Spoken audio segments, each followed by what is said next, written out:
जंगली शेरों ने मिलकर एक गधे का शिकार किया, लेकिन उनमें से एक शेर ने कहा, इसे मारो मत, मेरे पास इसको लेकर एक बेहतरीन योजना है।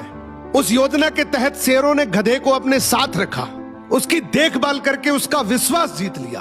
फिर एक दिन उसे वापस गधों के समाज में भेज दिया, पर इस बार वो गधा एक गधे की तरह नहीं, बल्कि वो एक शेर के समान गधों का राजा बनकर वापस आया था, जिसके पीछे सभी शेरों का साथ था।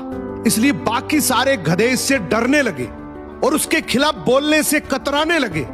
अब शेर जब जब उस गधों के झुंड को देखने आते, ये गधा अपने समुदाय के गधे को शेरों को खाने के लिए दे देता।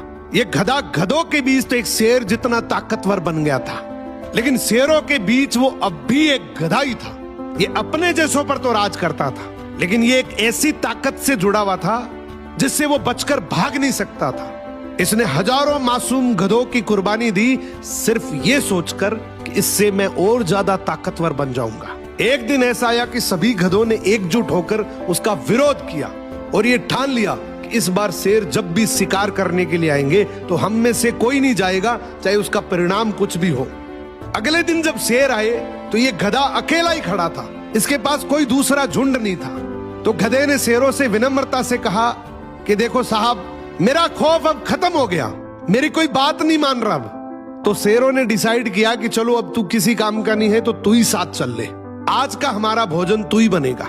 इस तरीके से आखिर में इस गधे का भी शिकार हो गया।